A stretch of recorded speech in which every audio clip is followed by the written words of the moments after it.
In Jewish tradition, it is ritual when we hear of the death of a loved one that we rent our clothing, we tear our garments. And in modern day, because our garments are nicer today, we rent a ribbon to show our anguish and to show that the fabric of our lives has forever been torn. So I'm going to ask those who are wearing a Kriya ribbon at this time to please rise.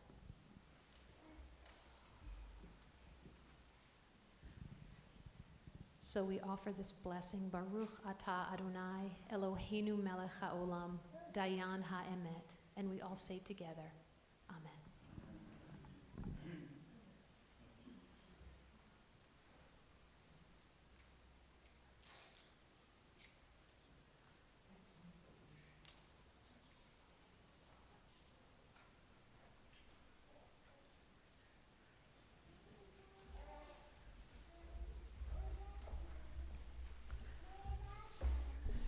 Before we begin our service, I see there's a lot of children in the sanctuary, and I want to give my child rules. And the rules are that the noise of children is music. It is the future, and I think Steve would be thrilled to know that these are wonderful young people here. So if they get uji, we have a table in the back that has some toys that kids can play with if they want. If they get really uji, we are also broadcasting in the lobby. So please know that that's another option as well. But in terms of lots and lots of noise, not a problem. That is our future. God, what are we that you have regard for us? What are we that you are mindful of us? We are like a breath. Our days are as a passing shadow. We come and go like grass, which in the morning shoots up renewed, and in the evening fades and withers. You cause us to revert to dust, saying, "Return, O mortal creatures. Would that we were wise, that we understood whither we are going, for when we die, we carry nothing away." Our glory does not accompany us. Mark the wholehearted and behold the upright. They shall have peace, God. You redeemed the soul of your servants, and none who trust in you shall be desolate. Rabbi Tarfon taught, the day is short, the task is great, the workers are sluggish, the reward is bountiful, and the master is insistent. This was a favorite teaching of his, that you are not obligated to finish the task, but neither are you free to abandon it. If you have studied much Torah, you will earn great reward, for our master is sure to repay you for your efforts.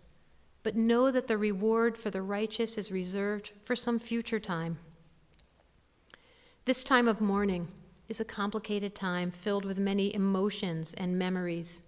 And so we begin our service with the recitation of psalms and prayers, linking Steve's life with the 5,000-year-old tradition of the people Israel and the eternity of God.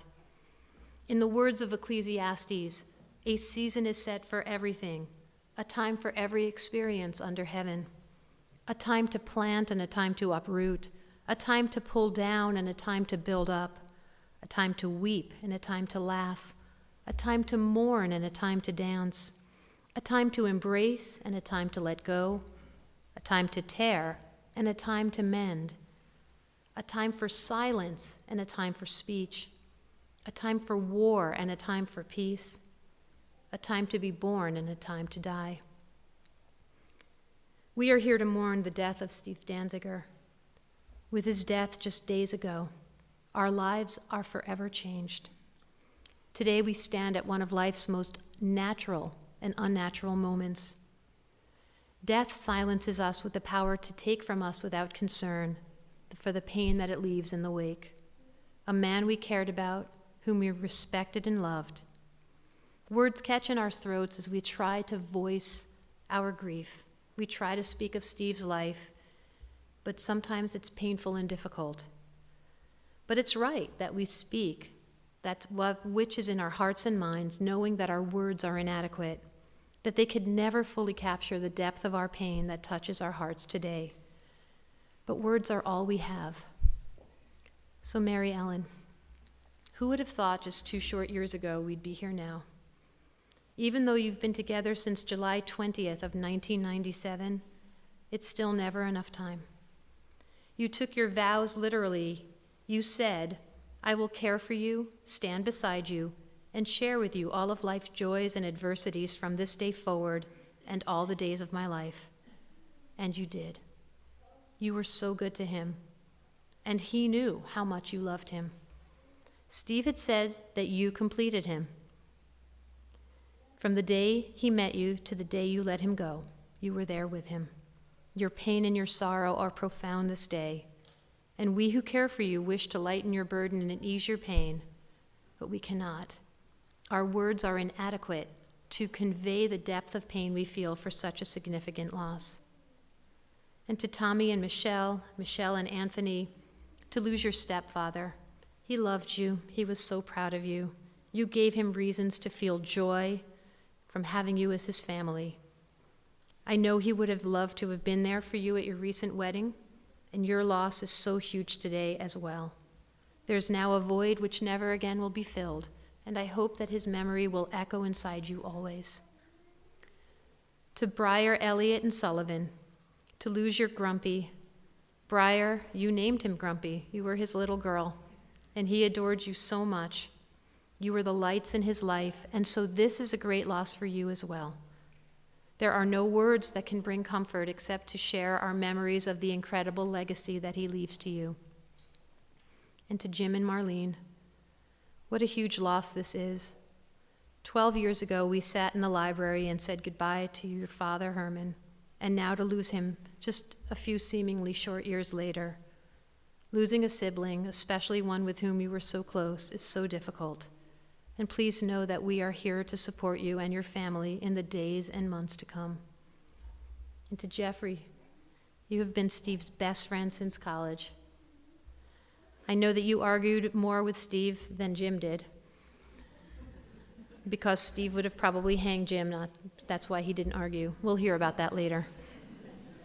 And I know that you introduced him to Mary Ellen, so this too is a significant loss for you, and we offer you sympathy and for the pain and sorrow that you feel. And to Kate and Ben, to Jeffrey and Taylor, to lose your uncle who was truly larger than life, and you were so close with him since you were teenagers. Kate, you worked for his company a few summers, and Jeff, you worked there too, although you were in the warehouse, not the office. Steve was so happy that you found Taylor, and we all danced at your wedding. It's so difficult to bear the pain of losing someone so dear, and our hearts are heavy for the loss, your loss today as well. To speak about Steve's life, I'm going to be inviting a few people forward to share their thoughts. And the first person I would like to bring forward is Dr. Jeffrey Engel.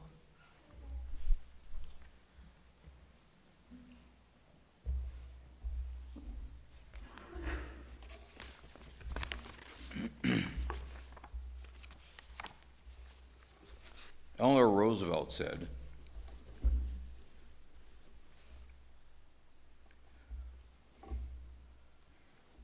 many people will walk in and out of your life, but only true friends leave footprints. In 1966, a bespectacled pre-med geek, the self-proclaimed simple country boy from Cleveland, arrived in Evanston, Illinois. Full disclosure, he's still a geek, but he wears contacts now. As sophomores, both Steve and I needed roommates, and quite by accident, a 55-year friendship began. It would not be an exaggeration to say that I was adopted by the Danzigers. Over the years, I have frequently told inquisitors, usually in a serious voice, that I was Steve and Jimmy's illegitimate brother, usually ending further dialogue. We were roommates both as undergraduates and in graduate school. My parents in Cleveland were ecstatic to know that Hackey and Della, Steve's parents, were looking after me, and all four of my parents became fast friends.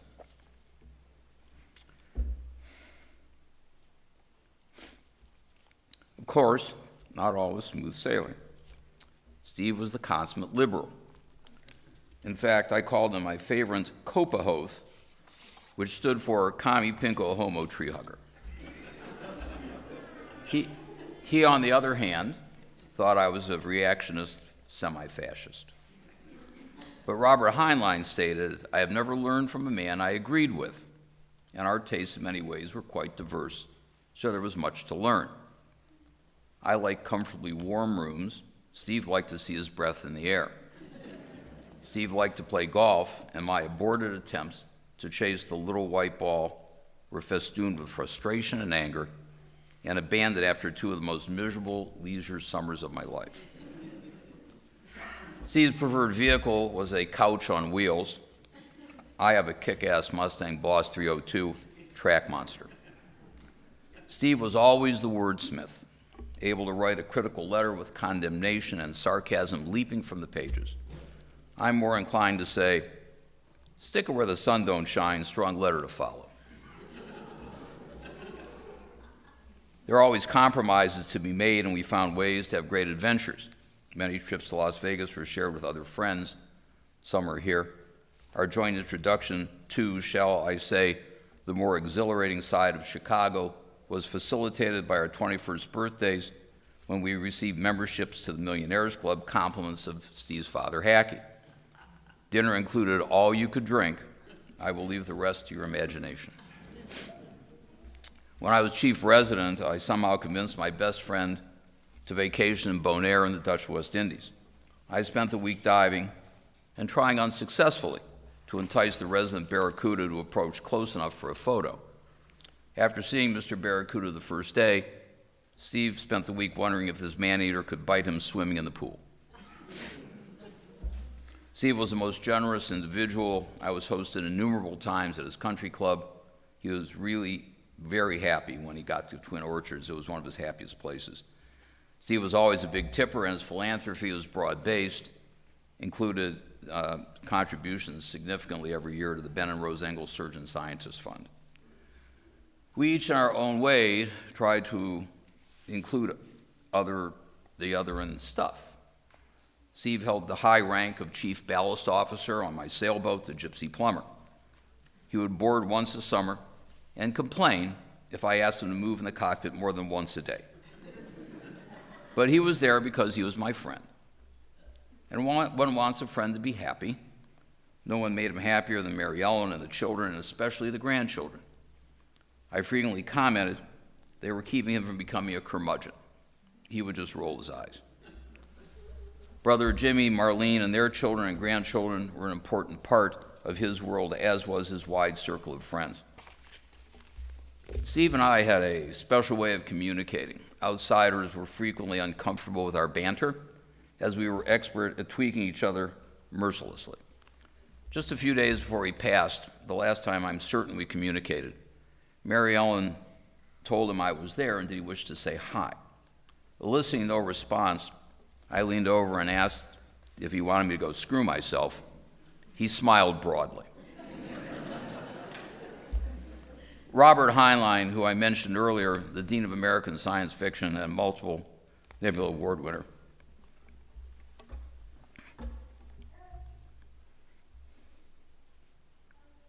said, "A friend who offers help without asking for explanations is a treasure beyond price."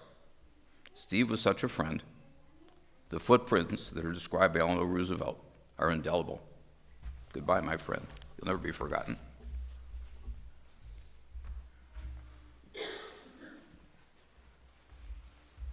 Thank you, Jeffrey. For those of you who are coming in, it seems like it's standing room only, but we do have seats. Unless you're trying to close a ring on your watch, I'm going to invite you to come to the seats over here, and there's some seats interspersed. At this time, I'm going to invite Steve's brother, Jim, to come forward and offer remarks from Bob, Steve's best friend from high school, and then his own.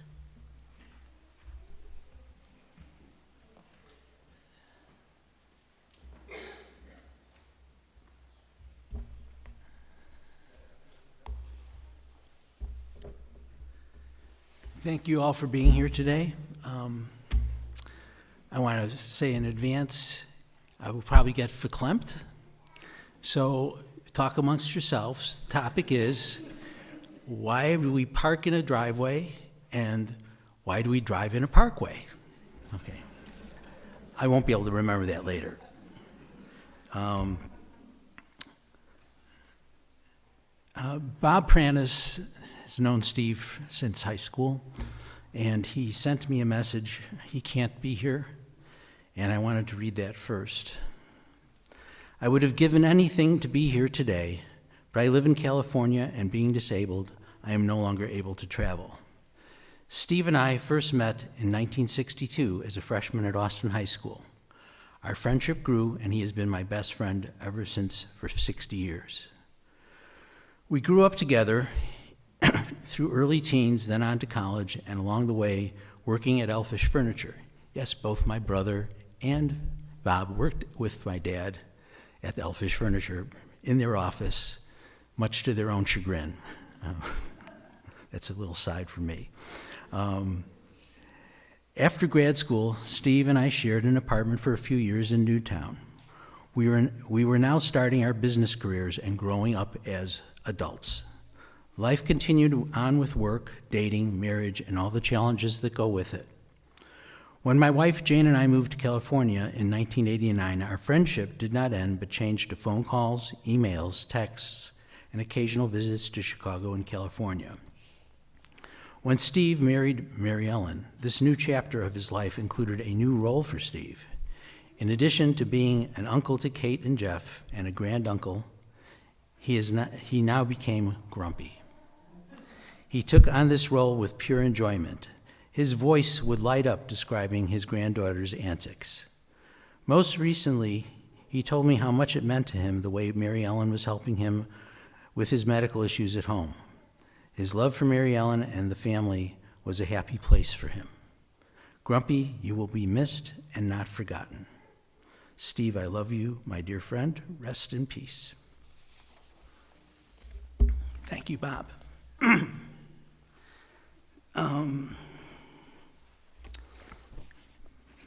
My brother loved to laugh. My brother loved to tell jokes. In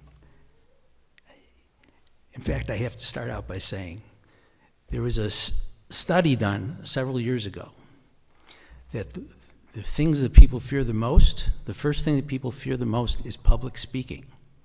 The second thing is death. Does that sound right? Really? You'd rather be in the urn than talking? I don't think so. You know, that's courtesy of Mr. Seinfeld. When the rabbi asked me if I wanted to speak, I was reluctant to because I thought I'd choke up. But I thought, I've known this man all of my life. How can I not share? As Steve might say, it would be a shanda. That's Yiddish for the terrible thing. Steve and I grew up on the west side of Chicago. By the way, I'm giving the early history. Later history will come from other people. In the west side of Chicago with our grandparents, in their house, which I thought was our house, but I could never understand why there was an S on the front door and our last name started with D. It wasn't until I was about 9 years old that I figured out the S stood for Silverstein, which was their last name. Hence, it was their house. I don't think Steve had the same problem, but I did. We were very close in age. We were 2 years apart, and we were both best friends and fierce rivals, and at times drove each other crazy. I was the little brother that always tagged along, and my brother was very tolerant of this until one day I asked him to go play with some friends, and he turned to me and said, "I'm reading a book." And I go, "Well, let's go play with Johnny." And he goes, "I'm reading a book." At this moment, I realized that he did not want me to play with him anymore on a regular basis. I was heartbroken. He was my hero. But we continued to be friends and continued to share our love of comedy, The first albums we bought were not music albums, they were comedy albums. And we learned them from front to back. We could memorize them, and we would entertain the family by repeating these comedy albums. Some of whom I can't mention. We were very fond of Tom Lehrer, whose comedy songs most of you probably don't know, and I'm not going to sing them now.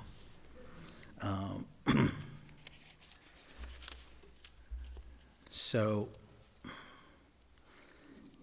as we aged, we separated more. Steve had much more interest in math, not math, math, but in commerce and business. I was interested in solving the great problems of the world. I was the hippie, he was the conservative. I had a ponytail, he did not. Obviously, I don't have that anymore.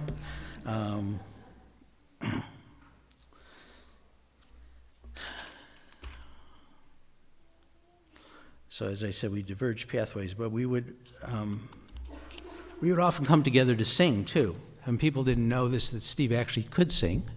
He would not sing in public often, but at our parents' 25th wedding anniversary, we did a rousing rendition of the famous Turtle song, Happy Together, with me singing the counterpoint.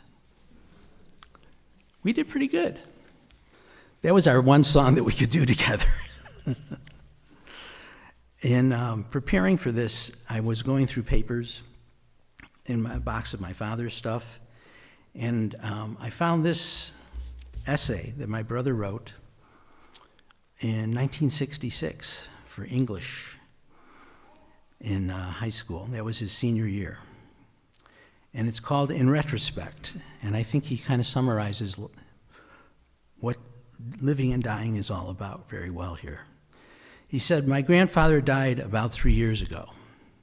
Now one would want to say the fact that a close relative has passed away is nothing unusual. It happens every day. This is true, but it was not the death that was unusual. What was unusual to me were my own thoughts. These strange thoughts did not come right away, but only after I realized that he was gone." To understand the last sentence, you must know something about my grandfather. He was deeply agnostic, and one of the things I would always remember is the answer he gave when I asked him, "What are you?" I was very young at the time. My grandfather said to me with a very straight face, "I am an Eskimo." He never drank, smoked, or swore. He was good and kind to everyone and very charitable. He treated everyone with respect, especially my grandmother.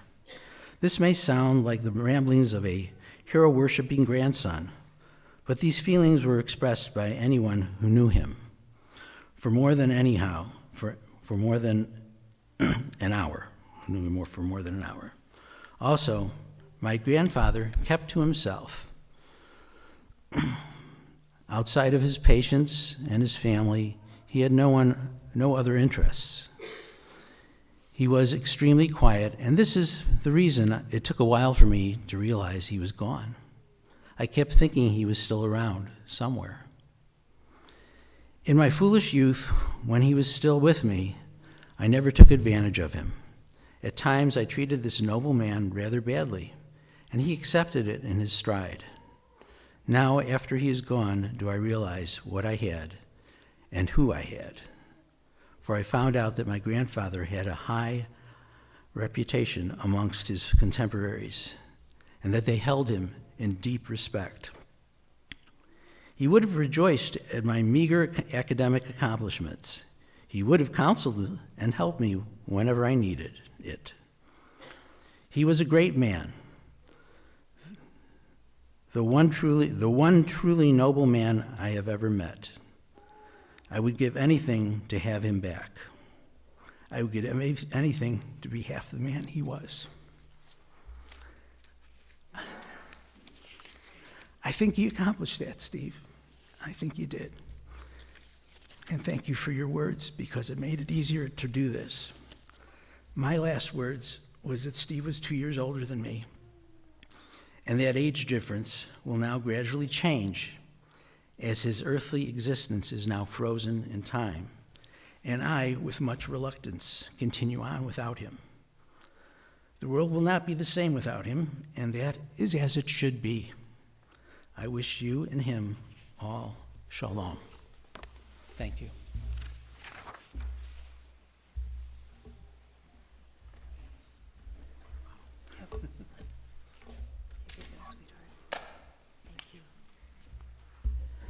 At this time, I invite forward Steve's niece, Kate.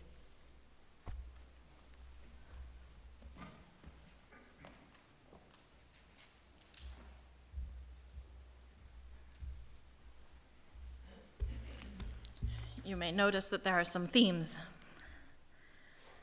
When I was growing up, it appeared that Uncle Steve believed that children should be born at the age of 18. He may have even told me so.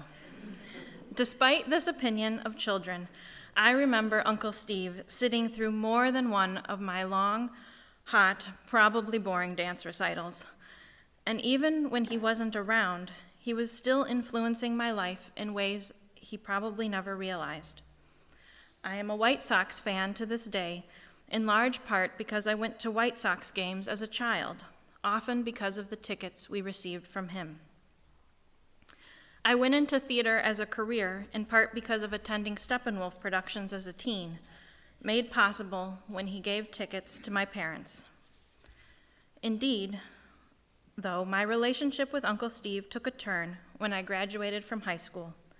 He offered me a summer job working at S&S, and not wanting to drive home in rush hour traffic, I would often hang out in his office after work. It was through these post-work meetings that we became much closer, and our relationship continued to grow as I went to college at Loyola University and worked for him during several summers. Living in Chicago meant that I could attend plays and performances with him and that we could meet for dinner. Later, when I moved back to Chicago after graduate school, I asked him if he had any recommendations for a hairstylist. He recommended Judith, and for the last 12 years or so, we even shared a hairstylist, something I'm not sure many women can say about their relationship with their uncle. We even somehow managed to schedule appointments occasionally on the same day without talking to each other, and despite very different haircutting schedules. In these last weeks, as Uncle Steve grew more and more ill, I began to think about the things about him that stood out the most to me. 3 things came to mind, and these will be familiar. The first was his sense of humor. For my grandfather's 60th birthday, he had a pallet of toilet paper delivered to the restaurant we were celebrating at in order to poke fun at Grandpa Hackey's excessive hoarding of the paper product. 2-ply, I'm sure. For my grandparents' 50th wedding anniversary, Uncle Steve and my dad wrote a skit parodying Grandma and Grandpa's relationship, complete with my grandma taking Valium from a giant tub. They even rented a mini spotlight, which they let me, as a budding theater technician, run. And perhaps one of the best examples of his sense of humor is still evident in Gilson Park in Wilmette, on the marker for the tree dedicated in Grandma Della's honor. It says, "In loving memory of Della M. Danziger, she never met a tree or a pizza she did not like." Tied closely to his sense of humor was Uncle Steve's way with words. He could write the most elegant note to let customer service know just how unhappy he was, or a card that told you just how much he cared. He called himself Da Unc, and to my dad, he was Brohan. I have struggled to find a way to describe the third aspect of my uncle. There isn't one word that fully encapsulates his kindness, generosity, sweetness, and empathy. One day, while driving to work at S&S, I received a ticket for improper lane usage. I arrived at work upset to have gotten my first ticket and feeling singled out for driving a red car and being young. Uncle Steve quietly paid my ticket, added me to his AAA membership as his daughter so that I would have a bond card, and gave me a sticker showing support for the police to put on my car. I never received another ticket in that car, and for years, I remained his daughter on his AAA membership. When I moved into my first apartment on my own in college, and parking was scarce in my Edgewater neighborhood, he made arrangements to rent a parking space for me from Steve Turk in a nearby building. He always made sure I was safe and looked out for my well-being. But it wasn't just with me.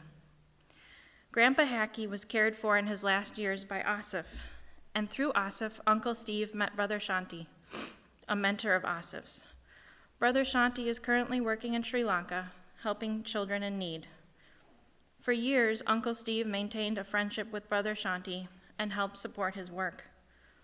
Uncle Steve never ceased to be amazed by other people's good work and always wanted to support them. A reflection on Uncle Steve would not be complete, however, without recognizing the last phase of his life. After he left S&S, I'm not sure he knew what to do with himself. His life had been his work. During this time, Mary Ellen held him up. He told me how much her putting up with him meant to him, and he began to make some big changes. He and Mel got engaged. They bought a house. They moved out of the city after decades living in He moved out of the city after decades living in downtown Chicago. Shocking us all, they got married and became grandparents together. Not necessarily all in that order. And much like Scrooge learned to keep Christmas, Grumpy became a devoted grandpa, showing us pictures of his girls and proudly beaming about all they could do. Where I tried to break through as a little girl, Briar and Elliot succeeded. While I wish he'd had more time to enjoy this part of his life, I'm so very happy he had this experience for a little while. And I miss him so very much.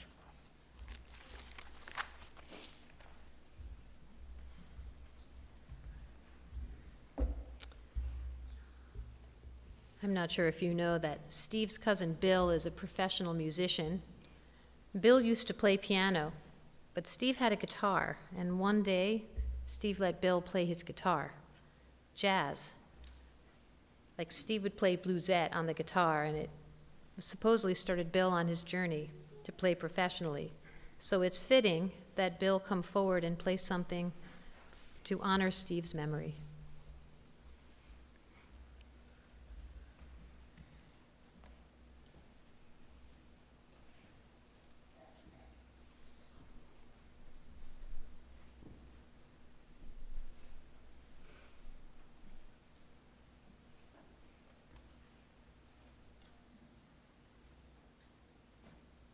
So just to flesh out that story a little bit,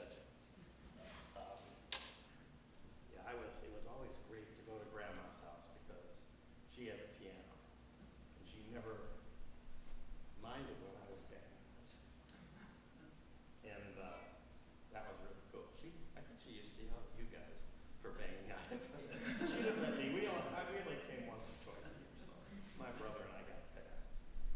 But and I really remember evenings where my aunt would play us, and when Steve took up the guitar, sometimes he and my aunt would play together. They'd play a Beatles song or something from a musical, and the sound of the electric guitar just grabbed me. And I know in all those years I was teaching school, the instrument teachers would come in and they would play different instruments for the kids. What do you like the sound of? You know, that's when you should play. Well, when I heard that guitar, that's what I wanted to play. And he also had all these records. They had Beatles records. I didn't have those at home. And they had the Beatles songbook with the little chord things. So, that's where you put your fingers, you know. So that's how I started playing, was at his house. And they'd go off to school, Jim and Steve, and he said, "You can play my guitar." Well, I'll tell you, it's a lot for a teenager to do that if their little cousin does it.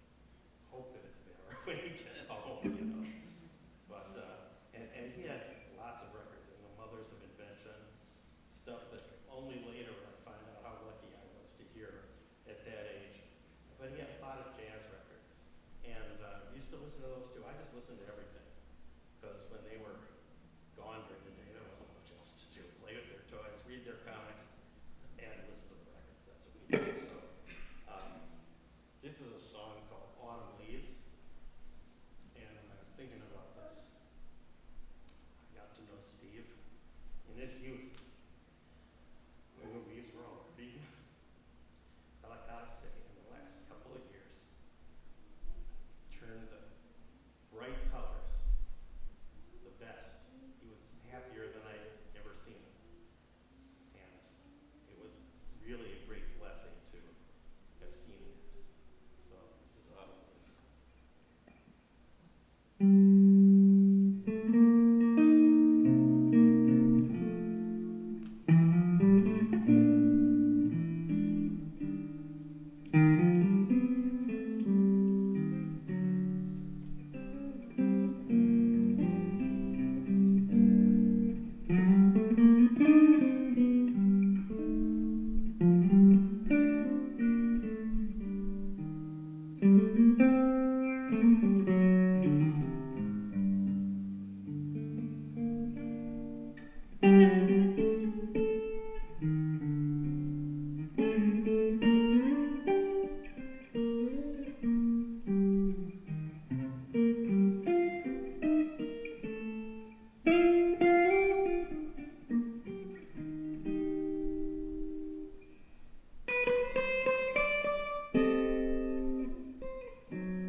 Steve told me that his priorities were golf, work, and everything else until he met Mary Ellen.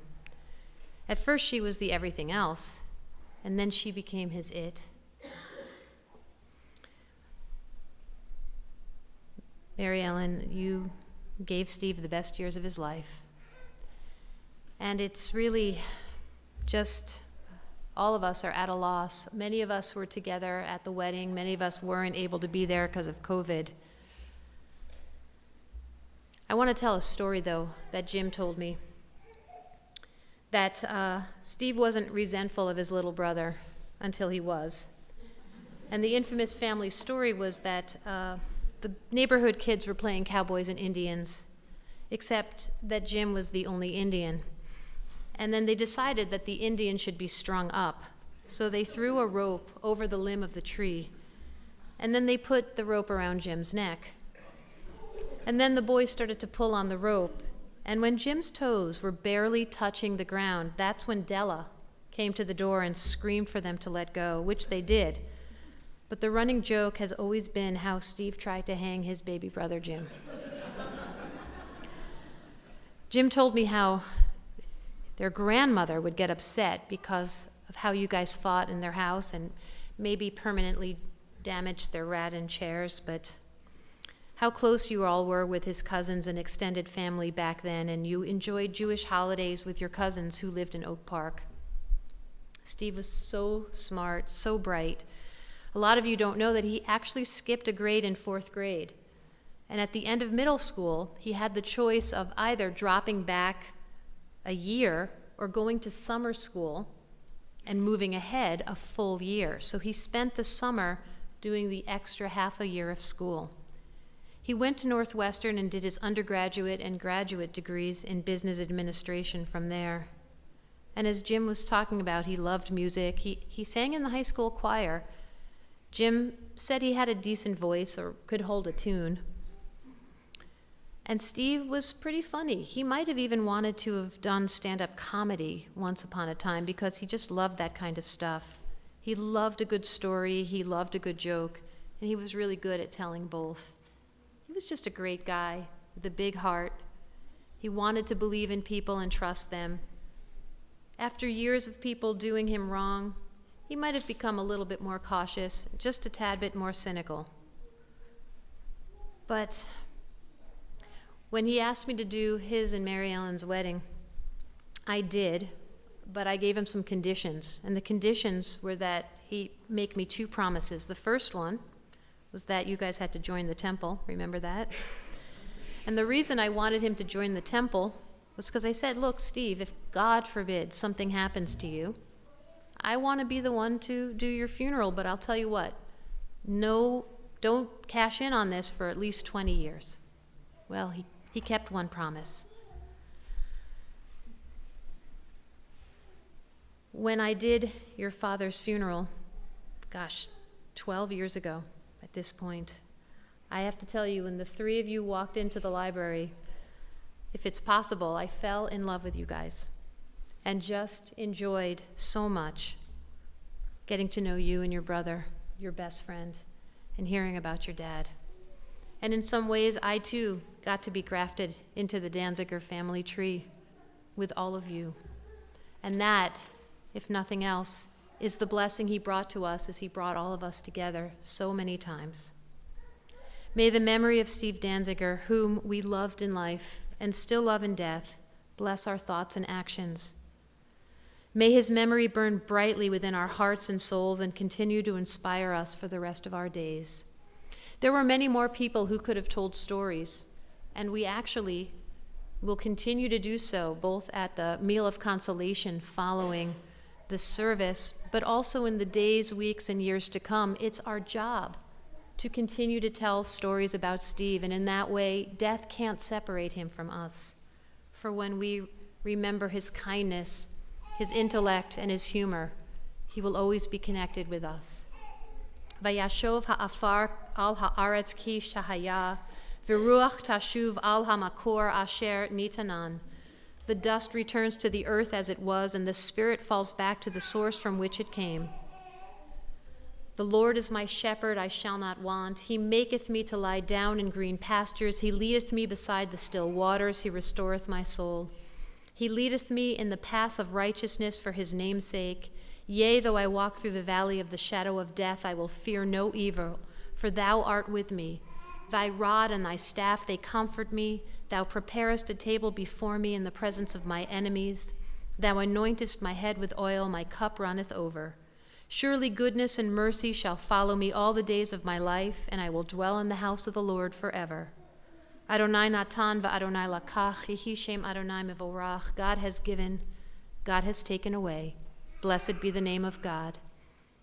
I ask, if you are able to do so at this time, to please rise in either body or spirit as I recite the traditional chant for one who has passed. El male rachamim, shochen bamromim, hamitzei mechuna nechona, tachat kanfei hashchina, im kadoshim utahorim, kizor harakia, mazhirim. Et nishmat shalom Ephraim ben Tzvi dov shalach La'olamo, Ba'al harachamim yastirehu b'seter kanafav la'olamim, Vayitzror b'tzror hachaim et mishmato, Adonai hu nachalato, V'tanuach b'shalom al mishkavo, V'nomar Amen. Compassionate God, eternal Spirit of the universe, grant perfect rest in your sheltering presence to Stephen Danziger, who has entered eternity. O God of mercy, let him find refuge in your eternal presence, and let his soul be bound up in the bond of everlasting life. God is his inheritance. May he rest in peace, and let us say, Amen. Yitkadal v'yitkadash shemei rabbah, v'yalma divrach hirutei v'yamlich malchutei, b'chayechon uvyomechon uv'chayei dechol beit Yisrael, ba'agalal uvizman kari v'imru amen. Yehi shmei rabba mevorach leolam ulmei almaya. Yitbarach v'yishtabach v'yitpa'ar v'yitromam v'yitnaseh. V'yitadar v'yitalev v'yitalal shmei dekudesha barichu. Le'ela min kol birchata v'shirata. Tush bechata v'nechemata. Da'amiran bi'alma v'imru amen. Yehi shlama rabba min shemaya, v'chayim aleinu v'al kol Yisrael v'imru amen. Osei shalom bimromav, hu ya'aseh shalom, aleinu v'al kol Yisrael v'imru amen. Please be seated.